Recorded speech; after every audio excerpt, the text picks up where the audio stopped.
지난주까지 요한일서의 말씀을 나누었습니다.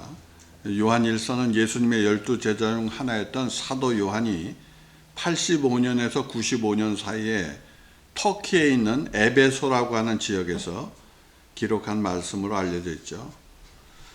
요한일서에서는 하나님은 빛이심과 믿음에 대해 알려주셨는데 믿음의 능력과 증거, 분별, 승리에 대해서 우리에게 전해주셨습니다. 오늘 말씀 요한일서는 믿음의 상급에 대해 알려주십니다. 어떤 사람들이 하나님이 주시는 상급을 받을 수 있는지 알려주시죠. 이 상급은 죽어서 가는 천국의 상급을 포함한 이 땅에서 받는 상급도 포함되는 것입니다. 그렇다면 어떻게 해야 하나님의 상급을 받을 수 있을까? 첫 번째는 진리를 따라 행하는 거예요. 오늘 말씀 4절에 너희 자녀들 중에 우리가 아버지께 받은 계명대로 진리를 행하는 자를 내가 보니 심히 기쁘도다 했어요. 여기서 말하는 진리란 건 하나님 말씀이고 하나님 말씀이 전하는 진리는 서로 사랑하라는 거예요. 즉 진리를 행한다는 것은 말씀을 삶으로 실천하는 것이고 곧 사랑으로 사는 삶을 말하는 것입니다. 하나님 계명 중에 가장 크고 위대한 계명은 사랑이죠. 그래서 예수님께서 마태복음 22장에서 내 마음을 다하고 목숨을 다하고 뜻을 다하여 주 너의 하나님을 사랑하라. 이것이 크고 첫째 되는 계명이라 말씀하셨고 둘째도 이와 같으니 내 이웃을 내 자신과 같이 사랑하라. 이 두 계명이 온 율법과 선지자의 강령이니라. 그러니까 하나님을 사랑하는 거죠. 그리고 다른 사람을 사랑하는 거예요. 그것이 하나님의 계명이고 율법이에요. 여러분 하나님을 사랑하십니까? 그렇다면 여러분 하나님 말씀을 사랑해야 돼요. 말씀을 사랑하는 것이 하나님을 사랑하는 거예요. 말씀을 제껴두고 하나님을 사랑합니다. 그건 공중에 뜨는 말에 불과해요. 하나님을 사랑해서 하나님 말씀을 사랑하고 또 기도를 사랑하고 하나님과 대화해야 되고 그 다음에 다른 사람을 위해서 헌신하고 사랑을 베풀어 줘야 돼요. 그러니까 그게 최고의 계명이라 그랬어요. 사랑이란 말은 자체로 아름다운 말이죠. 부모가 자녀들을 사랑하는 거, 자녀가 부모를 공경하고 사랑하는 거, 부부가 서로 존중하며 사랑으로 가정을 이루는 거, 성도들이 서로를 섬기며 사랑으로 믿음의 길을 걷는 모습들이 다 귀한 거죠. 예수님도 제자들을 끝까지 사랑하셨다고 성경이 말하는데 내가 너희를 사랑한 것 같이 너희도 사랑하라. 너희가 서로 사랑하면 이로써 모든 사람이 너희가 내 제자인 줄을 알리라. 그러니까 사랑하지 않는, 남을 귀히 여기고 하나님을 사랑하지 않는 사람은 예수님의 제자가 아니에요. 사랑의 계명은 그리스도인의 정체성을 결정짓는 기준이에요. 우리가 사랑을 행할 때 세상은 우리 안에 계신 예수님을 보게 되는 거죠. 많은 사람들이 기독교를 사랑의 종교라고 부르는데 실제로 믿음의 사람들은 하나님을 사랑하여 그들의 생명을 바쳤고 심지어 원수까지 사랑하는 삶을 살아냈던 것입니다. 그게 사랑이죠. 여러분이 잘 알다시피 하와이의 모로카이 섬에서 나병 환자들을 돌보았던 다미안이라고 하는 사람이 있었어요. 그가 신부라고 했는데 그 사람은 나병 환자들이 유배된 모로카이 섬에 가서 그들을 돌보려고 했죠. 그런데 처음에 그 사람들이 아무리 그가 봉사한다 그래도 그걸 받아들이질 않았어요. 온전한 사람이 와서 우리를 도와준다는데 오히려 그것을 반감을 가졌다 이거죠. 그래서 사람들이 전부 배척했어요. 그의 진심 어린 사랑조차 의심받는 상황 속에서 다미안 신부는 하나님께 기도했어요. 주여, 제가 문둥병이 걸리게 해달라고 그랬어요. 문둥병자들을 사랑하기 위해 자신이 문둥병에 걸리기를 기도했고 결국 그가 문둥병자가 됐어요. 그제서야 사람들이 그의 진심을 받아들였습니다. 여러분, 그리스도의 사랑이 아니고서 누가 문둥병에 걸리기를 원하겠어요? 한국의 손양원 목사님의 이야기도 그러합니다. 그는 두 아들을 공산주의자들에 의해서 죽임을 당했어요. 나중에 그 자들이 붙잡혔죠.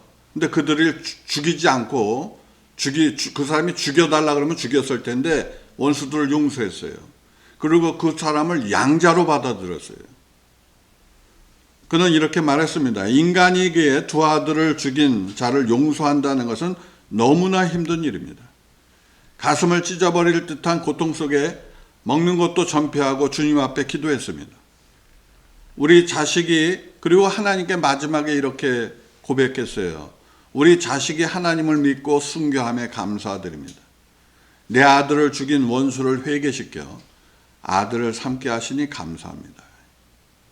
그 원수까지 용서했던 손양원 목사님은 문둥병자들을 돌보는 목회를 했는데, 그는 문둥병자들을 사랑으로 돌봤고, 문둥병자들이 몸에서 고름이 나오는데 안 나오면 굉장히 고통스럽다 그래요. 그래서 그 고름을 입으로 뽑았어요, 그 사람이. 사랑이라는 건 그런 거예요. 이게 실천하기 어려운 거죠. 그러니까 우리가 사랑한다는 말은 많아지만 실제로 사랑하는 것이 어렵다 이거예요. 사랑하는 여러분, 사랑만이 영원함을 우리는 기억해야 될 줄로 믿습니다. 내 아들을 죽인 원수까지도 용서하는 그런 사랑이죠. 사랑이 없이는 아무것도 아니라 그랬어요, 성경에. 여러분이 이 세상에 무엇을 했든 하나님이 인정하는 것은 사랑이에요. 그래서 서로 사랑하며 살라는 거예요. 마음을 다해 하나님을 사랑하고 이웃을 사랑하며 섬기며 살아가는 것입니다. 그게 예수님 믿는 것입니다. 하나님은 사랑이시죠? 그리고 사랑은 우리의 삶이 되어야 돼요. 우리가 사랑할 때 우리는 믿음의 사람임을 증거하는 거죠. 여러분, 사람이라는 것은 멀리서 볼 때는 멋있어 보여요. 근데 가까이 가서 보면 단점이 보여요. 그 단점을 품어주는 게 사랑이에요. 근데 많은 세상 사람은 단점을 보고 돌이켜요. 그렇기 때문에 사랑이 안 되는 거예요. 우리는 사랑해야 돼요. 그래야 예수님을 사랑하는 사람이 되는 것입니다. 다음으로 귀한 상급을 받기 위해 우리는 진리를 분별하고 미혹을 경계해야 됩니다. 오늘 말씀 9절부터 11절에 이렇게 말씀하셨죠. 지나쳐 그리스도의 교훈 안에 거하지 아니하는 자는 다 하나님을 모시지 못하되. 그러니까 예수 그리스도를 믿지 않고 내가 하나님을 믿는다는 건 거짓이라는 거예요, 성경이.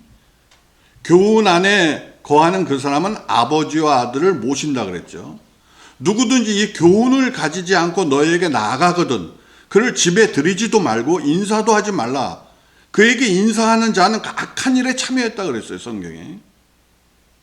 사도 요한은 단호하게 말했습니다. 예수 그리스도의 교훈, 곧 복음의 진리를 떠난 자는 하나님을 모시지 못했다 그랬어요. 반면에 그 교훈 안에 거하는 자는 아버지와 아들과 함께 모시는 복된 자라 그랬어요. 진리를 따라 살아가며 상급을 받기 위해서 진리가 아닌 것들에 미혹되지 말아야 되는 것입니다.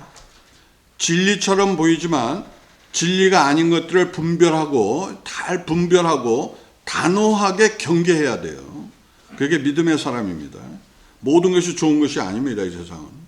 오늘날 우리 주변에는 기독교처럼 비슷하게 보이지만 실제로는 다른 가르침을 전하는 이단들이 수도 없이 많아요. 기독교와 비슷한데 기독교가 아닌 것들이 무엇입니까? 여호와의 증인이 그러한데 그들은 예수님을 피조물로 믿고 천국과 지옥이 없는 이 세상이 낙원이 된다고 믿는 사람들이에요. 그러니까 성경 말씀하고 전혀 다른 얘기를 하는 거죠. 몰몬교도 예수님 신성을 부인하죠. 그들은 자신들이 만든 성경을 가지고 있고 일부 다처제를 주장합니다. 통일교는 처음에는 성경을 따르는 듯 했지만 결국 문선명이 하나님이 되었고 복음에서 벗어난 종교가 되었습니다. 세상 종교들이 다 그렇다 이게. 마치 진리를 전하고 사랑을 전하는 듯 하지만 실제는 사람들의 마음을 미혹하여 자기들 편에 자기의 종으로 삼는 것이에요. 이 세상 모든 것은 다 자기 종으로 삼는 것입니다, 여러분. 뭐 좋은 말, 감동적인 말, 사람을 끌어당기는 메시지, 그걸 뭐 교회에서도 지금 계속 앞에서 하는데 본질이 미혹이라 이거예요. 그것이 하나님을 사랑하게 하지 않고 자기에게 종이 되게 하는 것은 전부 이 세상의 미혹이에요, 여러분. 거기에 절대 여러분 속으면 안 돼요. 여러분이 종이 됩니다, 그 사람의. 오늘 말씀은 그런 자들과 인사조차 하지 말라고 가르쳤죠. 뭐 친근해 보입니다. 뭐 동정합니다. 그런 소리 하지 마세요. 그 진리하고 전혀 관계없는 소리. 인간적으로 다소 모순처럼 느껴질 수 있고 예수님의 사랑하라는 말씀과 충돌하는 모습과 비슷하죠. 왜 완전히 배척을 합니까? 사랑하시라며. 근데 그게 사랑이 아니라는 거예요, 성경. 거짓 진리를 가지고 오는 자를 멀리하라 했어요. 그들은 거짓 교훈과 관계를 맺는 순간 우리는 그들의 악한 일에 동참하게 되고 진리를 훼손하게 되는 거예요. 사냥꾼들이 그 들에서 천둥오리를 사냥하는 것을 제가 봤는데 그 사람들이 어떻게 하냐면 천둥오리 비슷한 것을 땅에다 이렇게 몇 개 쫙 갖다 놔요.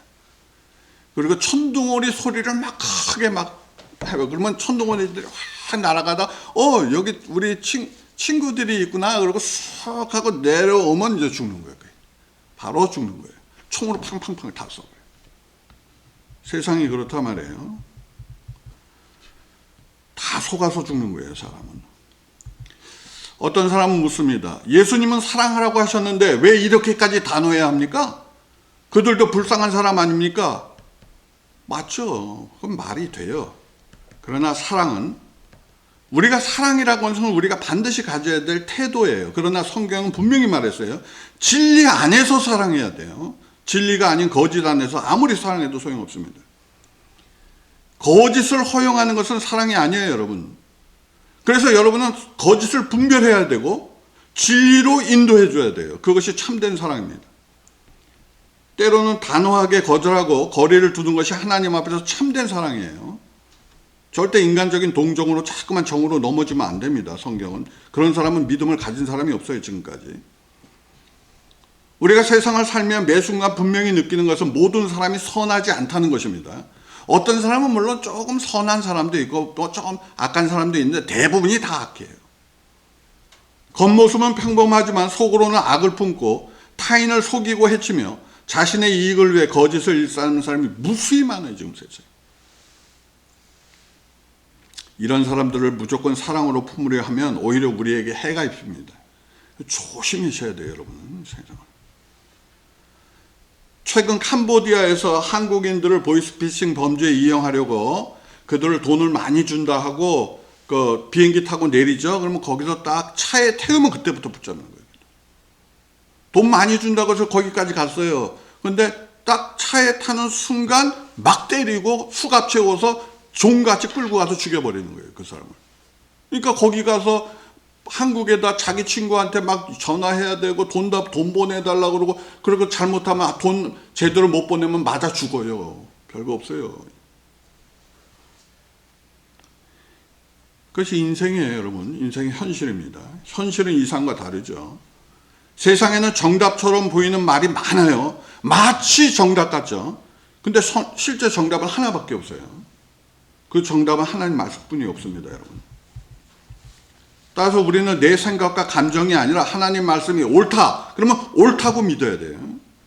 하나님 말씀이 그르다 하시면 그르다고 믿어야 돼요. 아니면 여러분은 넘어지겠네요, 이 세상에서 반드시. 지금 이 세상이 얼마나 복잡합니까? 전쟁과 갈등이 깊어지고 진리와 거짓이 뒤섞여 있는 그런 시대죠.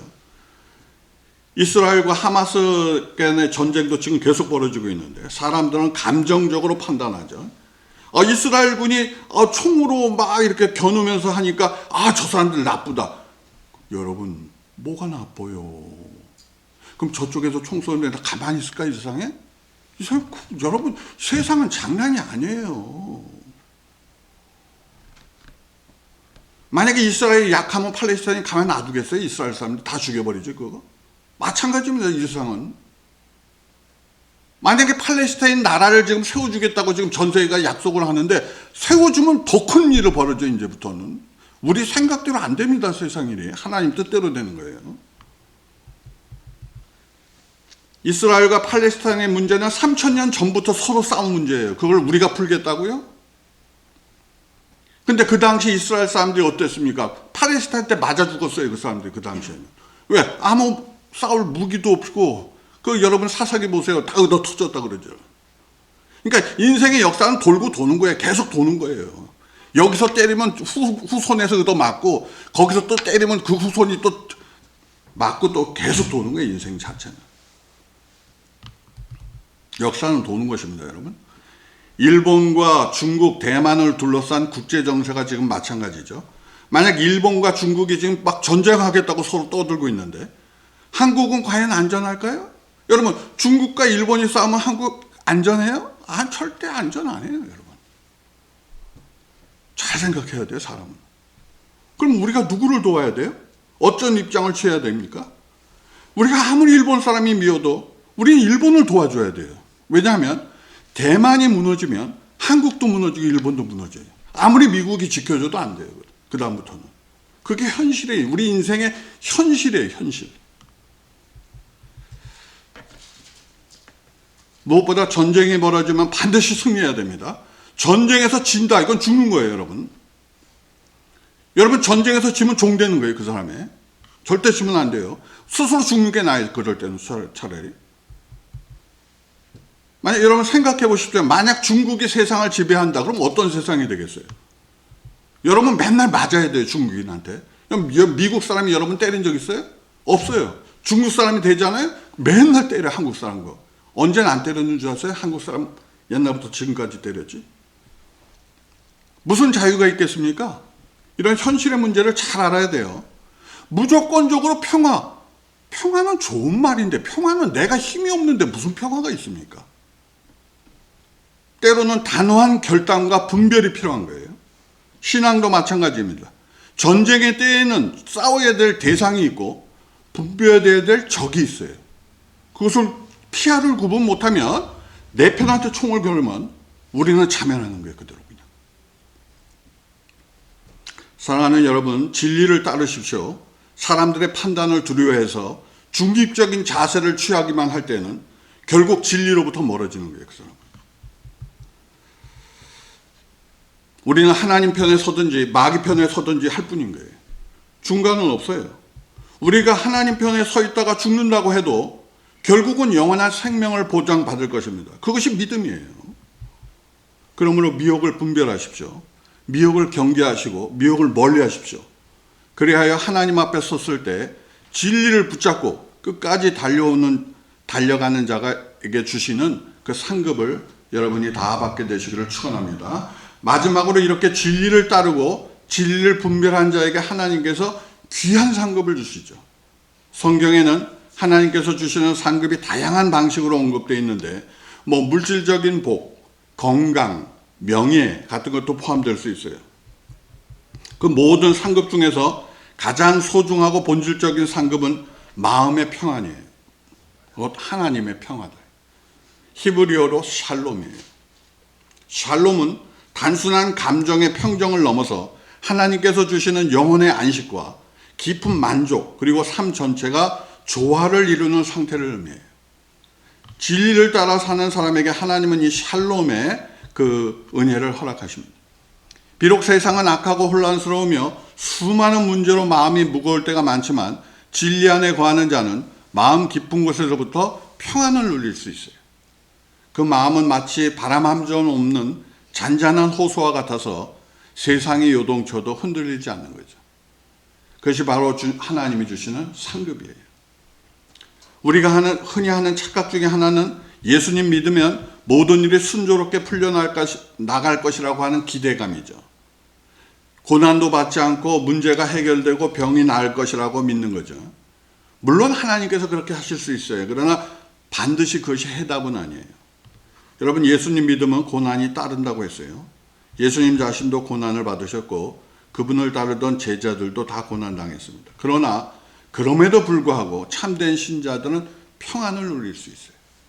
고난 중에도 하나님이 함께 하시며 죽음 앞에서도 영생의 소망이 있는 것입니다. 사랑하는 여러분, 혹시 지금 여러분 마음에 풍랑이 일고 있지 않습니까? 그렇다면 지금 하나님 평안을 구하십시오.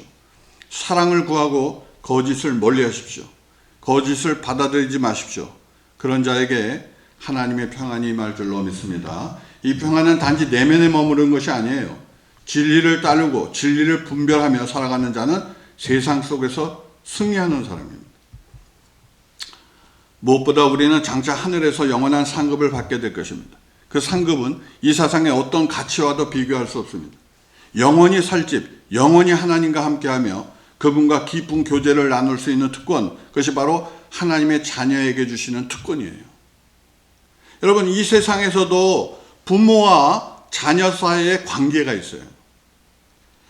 이 부모님이 부자면 자녀도 부자같이 살 수 있어요. 부모님이 가난하면 자녀는 어쩔 수 없이 가난하게 살아야 돼. 아버지가 부유하면 자녀도 부유한 거예요. 그것이 자녀의 권리예요. 하물며 하늘아버지의 자녀인데, 우리가 아들과 딸인데 우리가 누릴 상급이 얼마나 많겠습니까?